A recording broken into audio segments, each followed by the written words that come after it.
نظر ہے. میرا نام عظما نظر ہے اور میں ایم اے پریویس کی اسٹوڈنٹ ہوں اور میرا ٹاپک ہے gifted and talented from the book of Norse. History بتاؤں گی. امریکہ میں خداداد قابلیت رکھنے والے یعنی گفٹیڈ بچوں کے سلسلے میں 3 بڑی تحریکیں عمل میں آئیں. فورمین کی اسٹڈی جو کہ ذہین اور گفٹیڈ بچوں کو تھی 1920 میں شروع ہوئی. گفٹیڈ ہونے کے بارے میں اس کی وضاحت محدود تھی. اس سے ذہنی صحت کو معلوم کرنے کے لیے صرف آئی کیو یعنی ذہنی آزمائش کے ٹیسٹ پہ انحصار کیا. اس کی تحقیق ہر کئی اعتراضات پہ تھی، تاہم اس کی تحقیق سے کس حد تک ٹیلنٹ کے مختلف عناصر کا پتہ چلا. اس سے سماجی طور پر اور تعلیمی اعتبار سے انفٹ اور اوسط یعنی ایوریج سے کم اعتبار کے ذہن رکھنے والے افراد کا بھی احاطہ کیا. مگر ٹیلنٹ کی وضاحت بہت زیادہ لاجیکل نہیں تھی. تاہم اس کے ساتھیوں نے اس کی تحقیق کو جاری رکھا اور اس کام کو بڑی حد تک آگے بڑھایا. 1950 کے دور میں گفٹیڈ لوگوں کے پروگرام پر بہت فوقیت حاصل ہوئی. ذہین بچوں کے لیے حساب اور سائنس کے کئی جدید پروگرام ترتیب دیے گئے. 1970 میں اس کام پر دلچسپی اپنے عروج کو پہنچی جب تعلیمی امور کے امریکی مشیر نے کانگریس کو بتایا کہ اسکولوں میں 25 ملین گفٹیڈ بچوں کے لیے درست سروس نہیں دی جا رہی. اس رپورٹ کے نتیجے میں امریکی حکومت نے گفٹیڈ بچوں کے لیے ایک آفس بنایا اور اس پہ توجہ دینی شروع کی. قانون اور پالیسی. 1976 میں اسپیشل پروجیکٹ ایکٹ نے 2.56 ملین کا فنڈ گفٹیڈ بچوں کی فلاح و بہبود کے لیے رکھا. اماؤنٹ اس وقت ساتھ ساتھ بڑھتا جا رہا تھا. اس کے علاوہ صوبائی اور مرکزی حکومت کی پروگراموں میں اس سلسلے میں مدد کر رہی ہے. 1970 میں گفٹیڈ بچوں کے لیے قانون کا اعلان کیا گیا جس میں 50,000 ملین امریکی ڈالر رکھے گئے. اس کی وجہ سے ان بچوں کی تعلیمی ضروریات کو پورا کرنا تھا. 1981 میں وفاقی حکومت نے اس سلسلے میں 30 الگ تعلیمی پروگرام بنائے جس میں 471 ملین کی فنڈ مختص کی گئی. وقت کے ساتھ ساتھ گفٹیڈ بچوں کے سلسلے میں حکومت کی دلچسپی بڑھ رہی ہے. اب میں ڈیفینیشن ہے اس کی وضاحت ہے. ماضی میں گفٹیڈ کو سمجھتے تھے جو کہ روایتی آزمائشی ٹیسٹ کے کامیابی اور اچھے نمبروں سے پاس کرتے تھے، مگر آج اس کا مطلب بدل چکا ہے.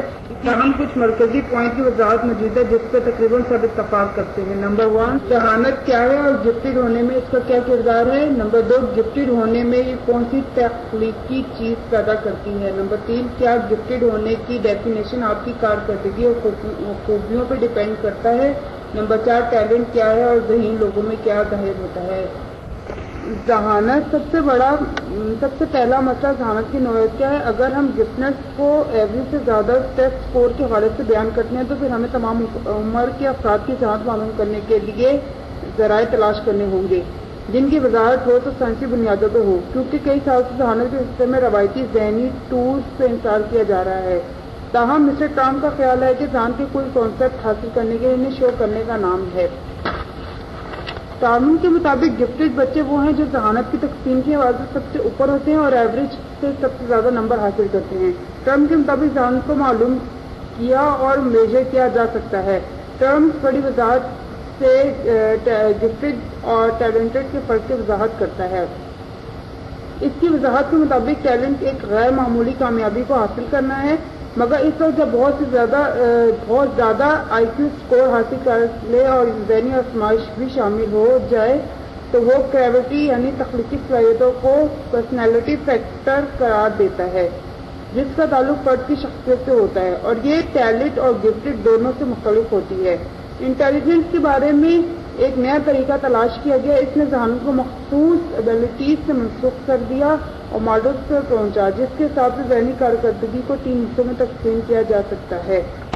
اس میں مزید 3 کیٹیگریز شامل ہیں. نمبر 1 کوگنیشن یعنی ذہنی صلاحیت. نمبر 2 ڈیٹا واضح ڈیٹا بنانا. نمبر 3 میموری یعنی یادداشت. نمبر 4 دیے گئے ڈیٹاز میں معلومات کو اکٹھا کرنا. نمبر 5 بہترین جواب کے ساتھ دلائل دینا. نمبر 2 ہے کانٹیکٹ فارم. اس میں ٹھوس قسم کی فکس کوڈ اور علامات ہوتی ہیں، مثلاً ممبر لیٹرز ہو گئے اور نمبرز، مختلف خیالات اور موسیقی کی دھن وغیرہ. نمبر 3 ہے پروڈکٹ. اس ماڈل میں معلومات کی ذاتی عقائد شامل ہوتی ہیں، مثلاً کلاسز، مختلف چیزوں کا سیٹ، منظم معلومات کے ساتھ ساتھ لینس اور معلومات کے درمیان تعلق وغیرہ. مسٹر گولڈ فورڈ ان چیزوں کو بھی تذکرہ کرتا ہے جو کہ دوسرے روایتی ٹیسٹ میں شامل نہیں ہوتی. تخلیقی سرگرمی سے مراد حالات کے حوالے سے مختلف سچویشن میں نئے انداز یا نئے کانسیپٹ سے نئے آئیڈیاز سامنے آنا ہے، جس سے فرد کی تخلیقی صلاحیتوں کا اندازہ ہوتا ہے۔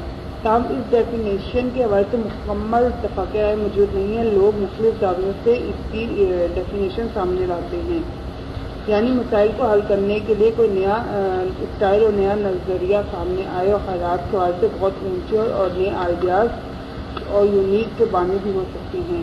کارکردگی بامقابلہ قابلیت۔ اس سلسلے میں مختلف نظریات ہیں کہ کیا گفٹنس معلوم کرنے کے لیے ٹیسٹ خاص کر کے ٹیسٹ لے کر ایوریج سے زیادہ نمبر حاصل کر کے خودآگاہ صلاحیت حاصل کی جا سکتی ہے، یا یہ کافی نہیں ہے کہ دوسرے معیار بھی ہونے چاہیے۔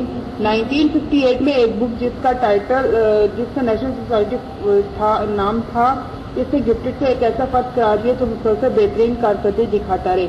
یہ وضاحت تشریح قابلیت یا خوبی سے زیادہ پرفارمنس پر انحصار کرتا تھا۔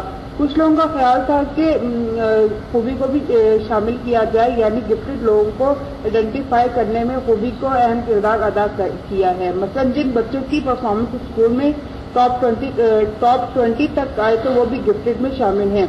اس وضاحت سے اسپونٹینیٹی کو نکالنے میں نقصان بھی اور جائزہ بھی۔ انتظامی حوالے سے کارکردگی کا جائزہ لینا زیادہ آسان ہے، لہذا انتظامی اعتبار سے گفٹڈ ہونے کی لمیٹیشن کارکردگی تک محدود ہوتی ہے، مگر ایسے بچے جو کہ بہت زیادہ اہلیت رکھتے ہیں، ان کی انتظامی یعنی کسی مخصوص شعبے میں کمزور ہیں، تو اس کی قابلیت کی نفی کر کے آپ اسے تعلیمی فیسلٹیز سے محروم نہیں کر سکتے، جو اس وقت تعلیم کی سب سے زیادہ ضرورت ہے، خاص کر وہ جو کہ غیر معمولی یعنی غیر معمولی کارکردگی اسکول میں دکھاتے ہیں۔ ٹیلنٹ 1970 میں ٹیلنٹ کو بھی گفٹڈ کی ڈیفینیشن میں شامل کیا گیا۔ مختلف ماہرین نے اسے بہت ہی ممتاز اعلیٰ کارکردگی کے طور پر شو کروایا، تاہم گفٹنس اور کی ڈیفینیشن کے بہت سارے حصے تعلیمی ادارے سے لیے گئے۔ خودآگاہ صلاحیت رکھنے والے بچے وہ ہیں جو کہ اسکول سے پہلے ابتدائی یعنی پرائمری اسکول یا سیکنڈری اسکول کے دوران مختلف شعبوں میں بہترین کارکردگی دکھاتے ہیں، مثلا ذہنی، تخلیقی، تعلیمی وغیرہ وغیرہ، اس میں بہت اہم کارکردگی دکھاتے ہیں۔ وفاقی حکومت نے یہ وضاحت اہم کی کیونکہ یہ پالیسی اس پالیسی کے لیے فنڈ جاری کرنے کے حوالے سے بھی باتیں سامنے آئی ہیں۔ تاہم کچھ اسٹیٹس اسکولوں نے اپنی ڈیفینیشن بھی ترتیب دیے ہیں، مگر یہ بھی فیڈرل گورنمنٹ نے رہنمائی حاصل کرنے کے ایسا کیا ہے۔ تعداد سے مراد صرف یہ مقصد نہیں کہ کون گفٹڈ اور ٹیلنٹڈ منتخب ہوتا ہے، بلکہ یہ بتایا جاتا ہے کہ ایسے لوگوں کی تعداد پوری آبادی میں کتنی ہے۔ جب اس انتخاب کے لیے آئی کیو کے اسکور کو معیاری بنایا جائے، آبادی کا صرف محدود حصہ ہی اس معیار پر پورا اترتا ہے، پر جیسے کہ ڈیفینیشن میں فرق آتا جاتا ہے، تعداد بھی مختلف ہوتی جاتی ہے، یعنی 1 ملین میں ایک بچہ ہو سکتا ہے جس کی آئی کیو 180 یا اس سے زیادہ ہو۔ 1972 میں ایسے بچوں کی تعداد 3 سے 5 اور بعد کے پیریڈ میں 15 سے 20% ہوئی۔ پازیٹیو وجوہات: زیادہ تر گفٹڈ بچے اچھی معاشی پس منظر میں پری اسکول ایج سے تعلق رکھنے والے بچوں میں پائی جاتی ہے۔ بڑے خاندان سے تعلق رکھنے والے بچے تحریری طور پر بہت اچھا پرفارم کرتے ہیں۔ اس کے علاوہ چھوٹے بچوں کا بیہیویئر نسبتاً بڑے بچوں سے مختلف ہوتا ہے، جس کی وجہ سے آئیڈینٹیفیکیشن میں آسانی ہوتی ہے۔ تاہم ایسے بچوں کو کسی بھی نسل اور معاشی لحاظ سے کسی بھی طبقے میں پائے جا سکتے ہیں۔ ان کی واضح وجوہات تو معلوم نہ ہو سکی، تاہم بہت سے زیادہ تحقیقات سے معلوم ہوتا ہے کہ زیادہ تر والدین سے بچوں میں منتقل ہوتی ہے۔ اس کے علاوہ پیدائش سے پہلے اور پیدائش کے بعد کے بچوں کی کیئر بہتر ہونی چاہیے، جس کی وجہ سے ان کی دماغی نشوونما میں کوئی کمی نہیں رہتی۔ اس کے علاوہ ماحولیاتی عنصر یا فیکٹر بہت اہم کردار ادا کرتے ہیں۔ کریکٹرسٹکس: وضاحت میں آنے کی وجہ سے گفٹڈ ہونے کی خصوصیات میں بہت سی تبدیلیاں ہوئی ہیں۔ زیادہ تر آئی کیو اسکور رکھنے والے ذہین بچوں کی خصوصیات درج ذیل ہیں۔ نمبر 1، جلدی پڑھنے کی اہلیت۔ نمبر 2، سائنسی رجحانات۔ نمبر 3، اسکول میں داخلوں سے پہلے پڑھنے کا شوق۔ نمبر 4، پڑھنے سے لطف اندوز ہونا۔ نمبر 5، خلاصہ اچھا کرنا۔ نمبر 6، زبان میں روانی رکھنا۔